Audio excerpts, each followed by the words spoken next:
আসসালামু আলাইকুম প্রিয় বন্ধুরা, আশা করি যে যেখান থেকে আমার ভিডিওটা দেখছেন সকলেই ভালো আছেন, সুস্থ আছেন। সকলের সুস্থতা এবং দীর্ঘায়ু কামনা করছি।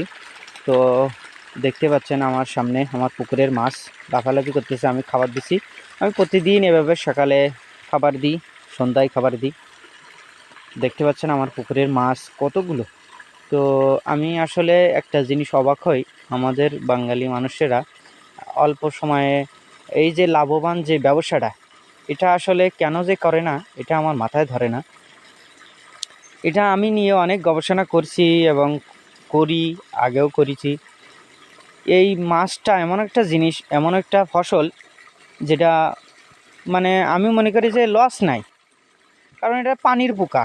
এটা যদি আমি আজকে খাইতে না দিই তারপরেও বেঁচে যাবে, কালকে খাইতে দেবো না তারপরেও বেঁচে যাবে, মরবে না। তো এটা কেন জানি আমাদের বাঙালি ভাইরা ভয় পায় এটা করতে যায়। আমি আসলে বুঝে আসে না আমার। আমার পুকুরের মাছ দেখেন, আমি কিন্তু সবসময় যে খাইতে দিই এমন কিন্তু না। আর এই যে মাছটা, এই যে কালারের যে লাল মাছটা, এই মাছটা মার্কেটে এত চাহিদা, এত ভালো একটা অ্যামাউন্ট পাওয়া যায়, সে আসলে বলে বোঝানো যাবে না। কারণ আমি তেলাপিয়া অনেক চাষ করেছি, কিন্তু তার ভিতরে এই তেলাপিয়াটা আমার পারফেক্ট মনে হয়েছে। মার্কেটে সব থেকে দাম আমি বেশি পাইছি এই তেলাপিয়াটায়।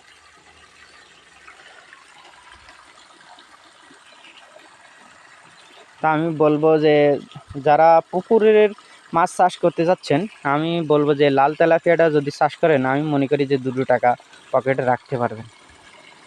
অলসতা এবং অবহেলা না করে, সময়টা অপচয় না করে বিজনেসে ঝাঁপাই পড়েন। ব্যাংকে টাকা রাখে মানুষ, আমি আসলে এইসব বিষয়ে পরামর্শ দিব না, কারণ ব্যাংকে টাকা রাখাটা আর বিজনেসে টাকা রাখাটা অন্যরকম ব্যাপার। আমি মনে করি যে ব্যাংকে টাকা না রেখে কোনো একটা কৃষি ক্ষেতে পড়ে থাকা ভালো, তাতে 2 টাকা আসবে, আমি এটা একমত।